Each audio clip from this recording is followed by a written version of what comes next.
Today, we're talking about how to satisfy your own values, how to pave your own path instead of relying on others to do it for you. And Christina, are you good to get us kicked off with our reconciliation moment? Yeah, absolutely. Hopefully everybody can hear me.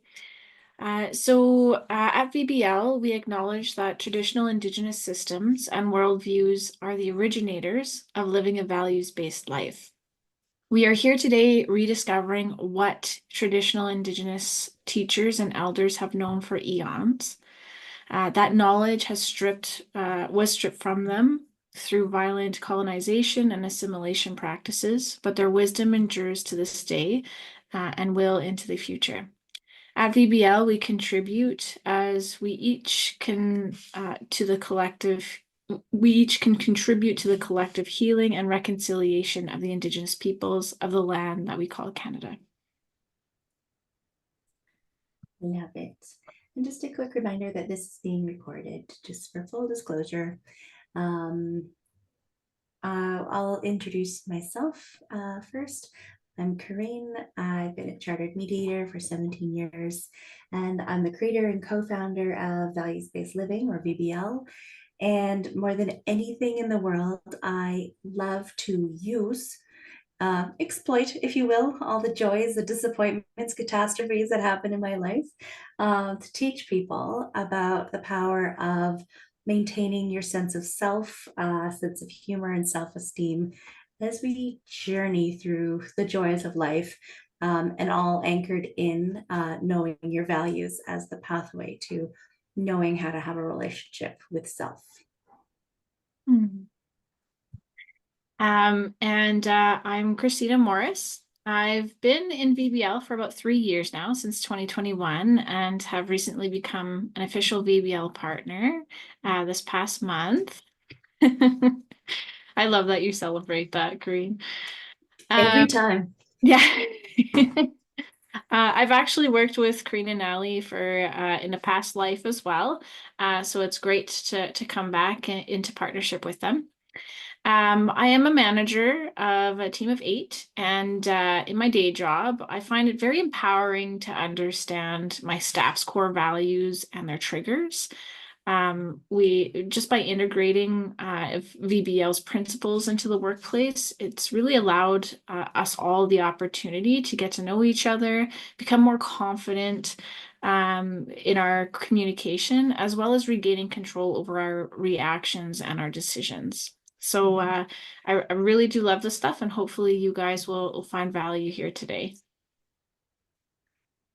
Love it. So we're going to do a Q&A session. That's what this is set up to be like. And it's for anyone who's taken any of the values-based living courses, like the assertiveness course, the assertive communication course, or folks that just have questions about values-based living, or anything more specific about assertive communication or living a values-based life. It's very open. We are going to, Christina and I will have a conversation amongst ourselves. But we're happy to start with any questions that people have right out of the gate on any topic. And process wise, at any point during this conversation, feel free to jump in with your own thoughts, your inspired questions, or even if you're like totally off topic, you're like, can I just ask this anyway? Absolutely, yes. It's a Q&A session. So you can either put your hand up, your little virtual hand up, your literal hand up.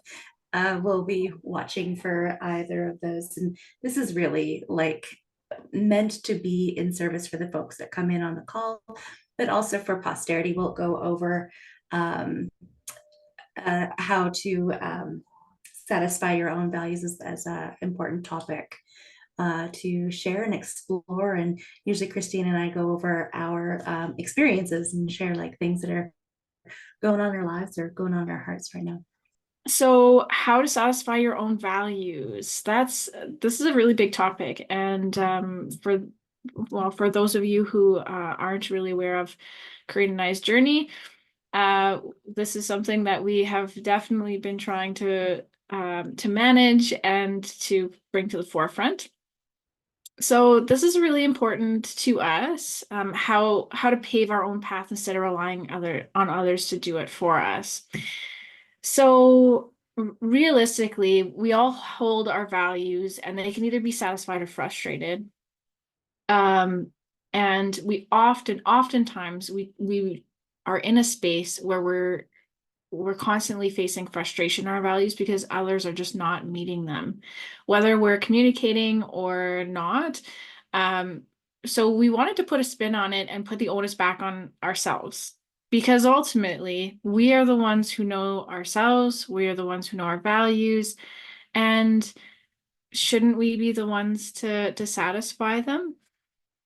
So I wanted to just put in that plug there, and I guess I could start off with one of my values. One of my core values is connection. What connection means to me is being able to have no distractions. You have that quality time with an individual or more, and have that authentic conversation and just that presence. So, one thing that I've really been working on through connection is not just relying on other people to hang out with me, because I know that we all have very busy lives. I've got two kids of my own that takes up a lot of my time. So one thing that I've really been working on is satisfying connection with myself. So whether it's going and reading a book or going and taking a bath or putzing around in my garden by myself where I can just be lost in my thoughts and have kind conversations with myself, that's been a really big component and it really has satisfied that value. Even if I'm alone and I'm by myself, it's not that my value is being frustrated because other people aren't there. I'm actually satisfying it because I'm now giving myself the time and myself that self-worth. How about you, Corinne? What do you think about that? Dang, that's amazing. And it's funny because I actually one of the first ones that I've been most excited about this last month has been balance. And it's funny because it actually ties in really closely to what you're talking about, but I've given it the value name of balance, because I find that work life parenting balance is really tricky to maintain. And it is a lot about connection. But for me, it's like literally time allotment of my day job, working for a government agency. It eats so much of my time, and I love the work that I do, and I give into that space voluntarily, but it also means I have less time. There's only so many hours in a day. And this past summer, like mostly August, really, it skewed the balance in my world. I purposely set up August to skew the balance to myself, in a bigger way, not just to like in a way that includes myself, which is what it's been like the last year and a half, maybe longer, where I'm like, oh, I had some minutes to myself, but really like the balance was skewed in favor of my personal life. Lots of time, lots of vacation time, lots of adventures, staycations.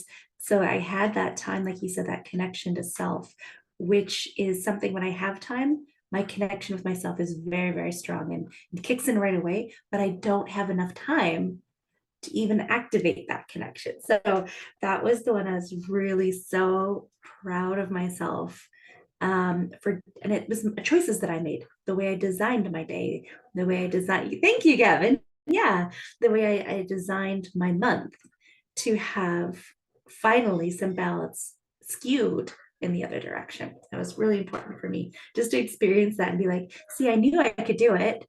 But it was a lot of work. That was a lot of time away from work, which I can't always do. But now when I come back to balance, it should be a little bit more equitable. Did you find that it was a lot of effort to try and do that, or are you finding that it's becoming a lot more natural? Great question. What I was worried about it was the reception that I would get from my work team, and it was incredibly positive. So I actually didn't end up taking a vacation and it like as an adventure. My car broke down, and luckily before I left town, and I had to turn that into a staycation. And then so I just added some additional days off at the end of the month to go camping with my kid and another kid. I just threw an extra one in. Um, and I did it literally on a Wednesday, and I booked that time off for the following week, like with very short notice to my team. And no one blinked an eye. In fact, they're like, great job, good for you, well done. But that's only also because it was August and, you know, the work was a little slow. They'd be great about it any other time, but I like it's those things like if I don't do the work doesn't get done, or something falls through the cracks, and then I still have to like pick it up and fix it. So, you know, it comes back to me if I don't do the work. Do you know what I mean? So yeah, it was well received. I love that. And isn't it funny that, I mean, I can't speak for you, but I could speak for myself where I've often find that I put myself in a predicament where I need somebody to give me permission to do the thing I want to do. So whether it's, like for example, my husband and my kids, like I really want to get to my next chapter in my book because I'm reading this really juicy book right now. And I'm just waiting to see like, Mike asking me, "Oh, what do you want to do?" so I can tell him. But in reality, and I've had these conversations with him too, just FYI. It's like, no, if you want to go do something, just tell us and go do it. We'll support you. And I'm like, oh my gosh. It's just like a huge revelation that I didn't have to ask for permission. I can give it to myself and people are going to be supportive no matter what. And it goes back to only we know what we truly need in our lives. I totally agree and can totally relate. I'm on a bit of a different time in my journey because my daughter's like a teenager now. Ooh, I like that question. What is the book? Book nerds alert. Yes, I want to know too. It's called the Blood and Ash series. I am a total fantasy person, and it's such a great, I think it's 6 books or 7 books.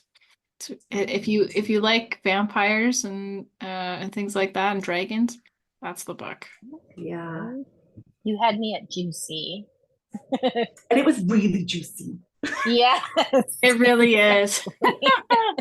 It's got a good amount of spice to it. That's it. And like we're all, I think, like book nerds, reading nerds, idea nerds, word nerds. On a similar note, my daughter and I are rewatching, just starting season 2 now of Buffy Vampire Slayer. And I love that she's loving it as much as I love it. And it's that same like, yeah, fantasy world put into contemporary world. But my favorite part is like she's able to word nerd, like enjoy the word nerding on it. Oh, that's how we get funny, watching great shows with great writers, as well as reading great books with great writing. That's so going back to the topic of permission. Yeah, I understand that, especially when you're parenting little ones, and co-parenting is really tricky, and exploring this idea. Oh, right in your eyes. I can see that, Christina. That light is right in your eyes. And then giving ourselves the permission, and it comes back to this idea of like we have a responsibility to ourselves, and in this weird, I don't even know how these rules got written with partners, love partners. This notion of if you love me, you know what I want, but we've done literally nothing to know ourselves what we want. And there's something deeply wrong with that. It's manipulative, to be honest. It's lazy, it's entitled, because I'm not lifting a finger to know what I want or communicate what I want. But I think that your job should get into my brain and know what I want and then meet my needs without me even having to lift a finger. And that's sort of like a weird way of putting it, kind of a negative way of putting it, especially since, like, I'll just talk about sort of like my experience where I would spend a ridiculous amount of energy trying to figure out what he wants and then trying to meet that need, whether he actually wants that or not. I imagined that I knew, and it was my job through this act of love to do that, and then not even testing or verifying, is that what you wanted? And then if it wasn't received with this like grand, like, oh, thank you so much, and it was like, yeah, thanks, it was like rejecting my love and all of that effort. How fucking dare you? And it's this weird made up weirdness. I can't even like find the right words for this, the stupidity of it, where it makes so much more sense. Christine, as you were describing, I'll do the work to know my values. And this is how each of my values are satisfied. And just say, this is what I want. This is what I need. They get to choose if they satisfy or not. But it you stand 100% better chance of getting what you want by saying what you want. And if they don't meet your needs, they have a good reason. And if they don't have a good reason, that's really good information. I'm not meeting your needs because I don't care. Oh, I needed to know that. That's really important. And then you get to make new decisions. Yeah, I love that. We have a duty to ourselves. And it's also relatable to in the workplace, like you said, just the fact that your team was okay with it kind of take you back a notch for a minute. Just like, oh, you're right. Like I didn't need my team to say, Kareen, you're a little crabby. You need to get a vacation. Like, how long has it been? Like, you don't need that. They can't tell you what you need and what you don't need. You need to tell them what you need in order to be the best that you can be, even at work. Because sometimes that can also fester as well and make somebody feel less valued because why is my manager not seeing that I am in complete chaos internally right now and I've had it? Oh, that's so close to home. Like when I get overwrought. I was talking to somebody about this a couple days ago, in on a different work team, and we were talking about how we can see issues in a broader sense than what we think the leadership can see, and we're like sort of cursing our systemic thinking of like being able to see the implications of a decision that has long lasting impacts, but it seems like the people in decision making functions aren't seeing that or not caring. And then how personally we take that, and then we're like sort of talking about it and laughing about, like, if they're sleeping at night, why aren't we? Like, this isn't ours to fix. We're taking on responsibilities that are beyond our capacity, and that's not healthy, and they never asked us to do that.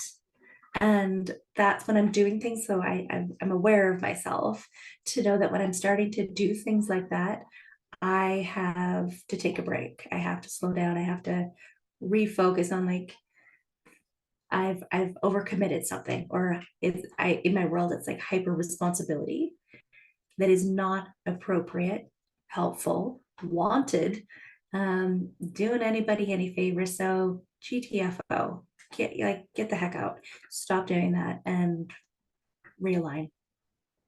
Time to check in with myself.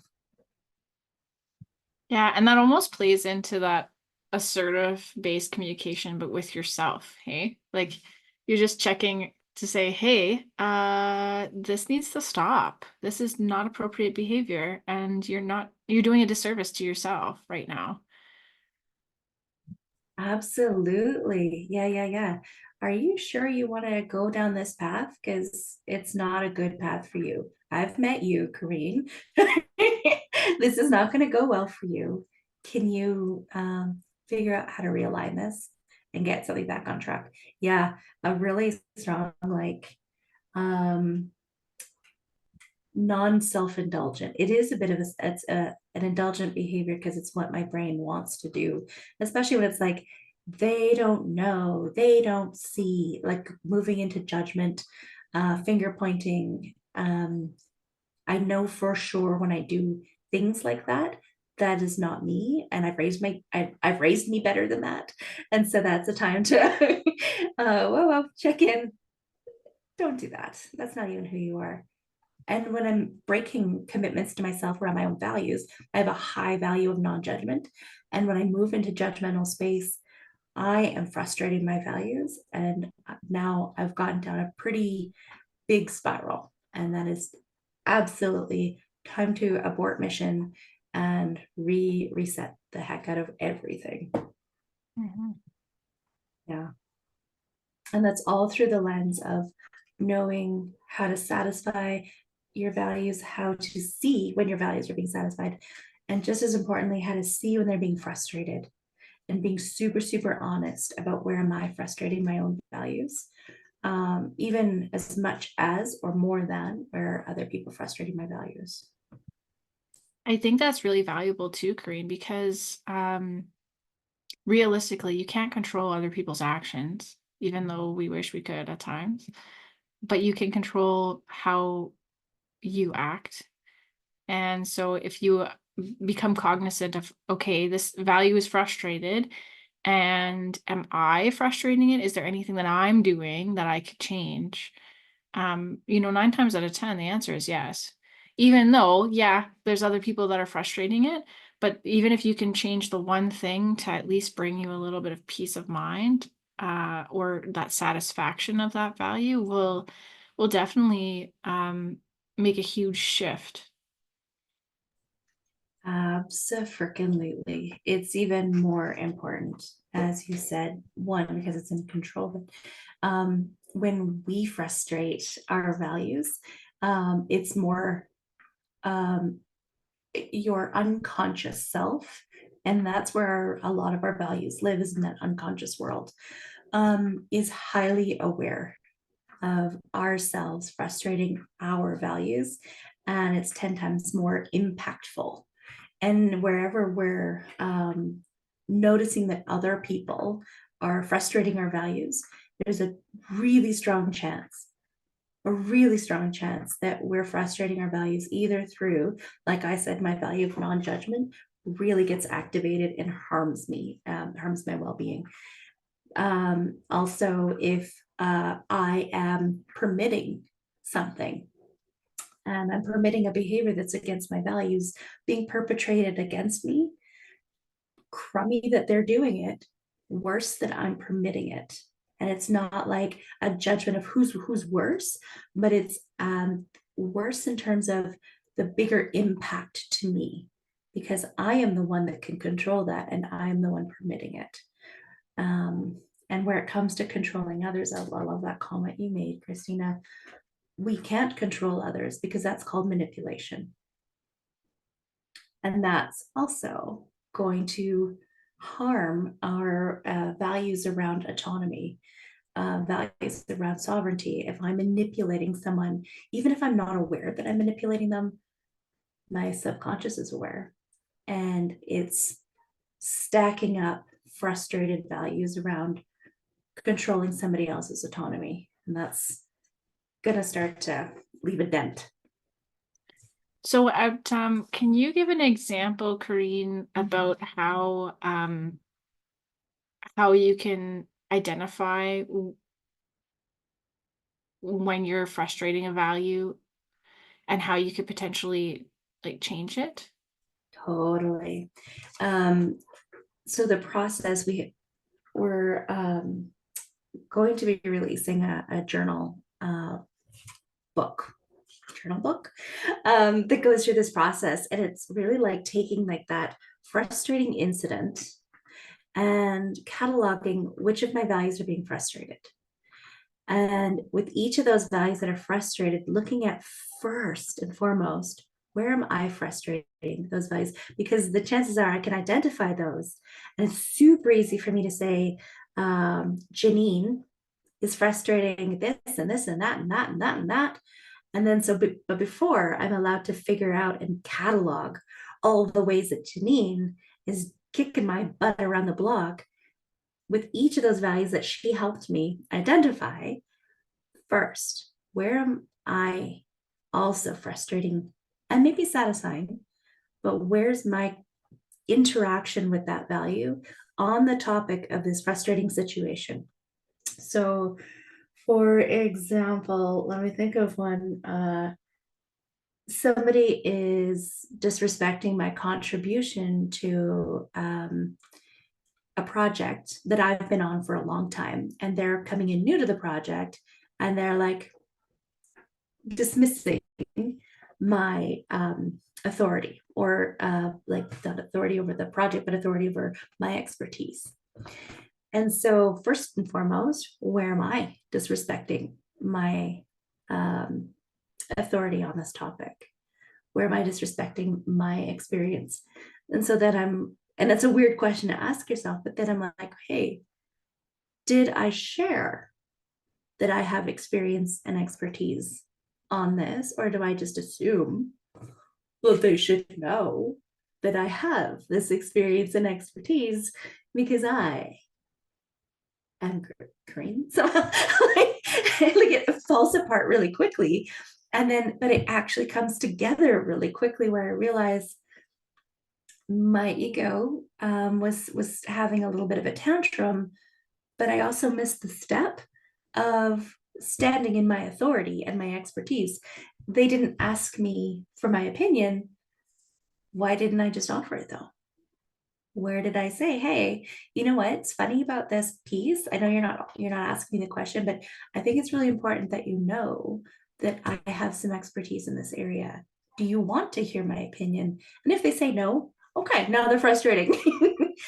But until I tell them that, I'm frustrating my experience and expertise. That rocks my socks every freaking time I do it. It just blows my hair back.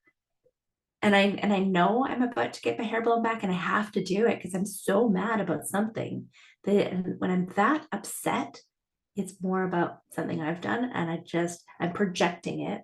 And that's the part of the definition of shadow sides of our values, is that we're projecting that frustration from someone else. We need to understand ourselves first. Can you think of an example, Christina, as we go? And Gavin, I'd love to know too, or Miley, if you have any like examples or thoughts about when you've done that, and just kind of start to open that up a little bit. Yeah, go for Gavin. Yeah, very relatable and very timely. Again, I recently went and saw a friend who was having a bout of immaturity for the first day, and uh, I got myself caught in, like you said, this is what's being served up. I have to just take this. This is all that's on offer, and I don't like it, but I'm not saying much. I'm just giving suggestions, and I'm not, putting out boundaries or anything. And when I finally did the next day, I mean, too late for that day, but when I did, it was just kind of like, oh, I get to do that. Yeah, there we are. I really like that. How come you don't see these things at the moment? Like, are we trained not to see them? Are we, yeah, whatever. Anyways. Yeah, why? Why, Gavin? Probably, yeah, we're trained. Yeah, it's taught that that's how we navigate the world. And yeah, I think there's a distinction between here's the skills you have to navigate the world. You have to be this tall to ride the ride to be considered an adult. And then here's who I am as a person. And they don't, I haven't been taught the distinction previously. So it all falls under the same bit. Like, I'm an engineer. I know how to navigate the world. I don't know how to navigate my emotions, or I didn't know how to navigate my emotions. And it was just kind of, there's slightly different skill set in each. Like with my friend, it's, you're failing to navigate the world. You are failing to be an adult, and you're drinking, and that's not a performance enhancing drug for adulting. So, new rule, you're no longer drinking if I'm around. Have a choice. I respect your opinion, but I'm going to be gone. Oh, I felt pretty good about that. Like, he's never the most adulty person, but he is certainly not adulty when he's been drinking. Oh, okay. I don't have to put up with that? Shocking. New and revolutionary ideas. I love that so much. And part of it too, you're right, there's different skill sets, different mindsets. And then there's also the complicating factor of a lot of our values are buried in our unconscious mind. And we're not trained, except for values-based living courses and conversations, to figure out the step-by-step how to dive into what was behind each of those situations to uncover the value that was acting up or being satisfied. And until then, they just live in our unconscious world where they don't come up with their names. They don't come up with, except like the basic ones like fairness, like, hey, that's not fair. It's fascinating how fast that one comes out. And people with like lightning accuracy know who got the bigger cookie.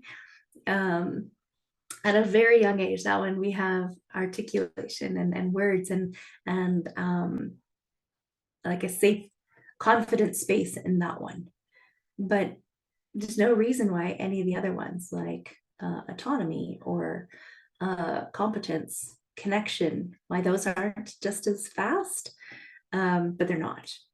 And so they live in that little murky underground, and we have to like boop, boop, boop, go diving in to find them, swim them up to the surface, dry them off, and set them on the shelf and be like, hi, you're my friend, and I'd love to get to know you because you're kind of like causing me some pain or causing me to act badly or like hurting my heart when you get frustrated.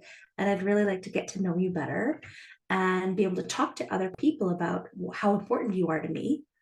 And I'd really like to know how I can satisfy you, you as my lovely little value friend, and get to know that this is an important part of me and grow to love it and have friends with it. It's tricky. It's weird. Yeah. And there's such an empowering element to it too, where like you are the only one that can give yourself permission to be able to love that value and to show it respect. And I really, like, from an early age for myself, found it fun. Like, and I still do find it fun when I find a thing that makes me act poorly or like have a grumpy, and I'm like, oh, you guys, guess what an idiot I am. Look what I did. And I don't know why, from a very early age, I adore telling people stories about like, guess what an idiot I am. But it was, I don't know why, but I also had other friends that like celebrated in that really helped. And they would like to share theirs as well. But to be able to say like, isn't this fascinating or isn't this funny, this quirky little part of me, and integrate it really quickly into like, well, let's make sure that one doesn't show up unexpectedly. Even before I had the language of values-based living and sort of that conflict resolution skill set to be able to make friends with it. But I was always like, ooh, fun. That's a funny part of my personality that I didn't know, and find joy in that. And that's a big part of the process is that we share, like turn that into like matching that mindset piece of like, isn't this fun to know yourself? And I match that with the skill set of conflict resolution skills, in assertive communication, but also mindfulness, self-observation, match it with those and turn that into, here's how you build a friendship with yourself through knowing yourself and then radical self-acceptance with those ones that are really ugly, those ones that are really painful, how to do it with the easy ones, like I'm really loving in these ways, and I love that about myself. And here's where I am fucking awful. And I need to, even if I can't love that about myself, I can say, I know where that came from. And I love that that was a protection mechanism that really came in clutch when I needed to keep myself safe. And I am going to do my best to make sure that has a healthy expression, because now I'm going to find out what was the value underneath that awful, ghastly behavior, and rise that up, because values are neutral. They're neither good nor bad, but when they're deeply attached to pain, then they become unhelpful, let's say. Not bad, but really unhelpful. And then I can like strip that yucky stuff away and say, if I satisfy this one, and I know this is true, I stand a better chance of not having an ugly expression. And I can integrate that into myself, my sense of self, in a healthy way. And that is cool. Yeah, it's really cool. Yes. And there is an element too that once you start to work on yourself and you get to know yourself, that's where or I guess what I'm trying to say is once you satisfy your values on your own terms and by yourself, at that point, you can actually bring other people in and say, hey, this is what I value the most. And this is how I know that it can be satisfied. Do you want to walk with me on this journey? And if no, like you said before, that's really good information. No, thank you. Bye. And like you can make that decision for yourself, where as you know, our previous podcast episode, we had mentioned, you know, how to influence your environment. Well, like you have to be able to satisfy yourself and be in a good mental emotional place yourself before you can even think to bring other people in, and expect to treat them well, for them to treat you well. So having that inner conflict resolved really does open up the doors to be able to have those interactions externally, healthy relationships externally. Absolutely. Oof. I didn't know we were going to go this deep. I always assume that we will, but you just can't help it with these topics, with this kind of work. Like you're going to go in pretty deep, and that's, we know that this work isn't for everyone. Values-based living it's not. It can be superficial. It can be, as you know, you go as deep as you can, and you go as deep as you want to. And once you start wading in, though, you just end up in some really profound places before you even know it. Like reading a really good book, but it's your book, it's your user manual that you're really diving into. And it's really compelling once you start doing it, once you start getting really beautiful results. It's really fun. And it's addictive. It's really addictive. It is, in the healthiest possible way, because it's not about just like constant navel gazing and like, how much do I suck, or what's wrong with me today? How do I fix me? It's based on this assumption like we're flawless, and we just have to understand ourselves better to be able to walk healthy in this world, because we are flawless. There's no mistakes. It's just sometimes through our experiences, painful experiences, they end up either we act unconsciously, or we act through the experience of pain, regenerating that pain or projecting that pain onto other people. But there's nothing wrong with the value itself that is activating all of that stuff. You just have to strip the junk away, the meaning that we've attached to that.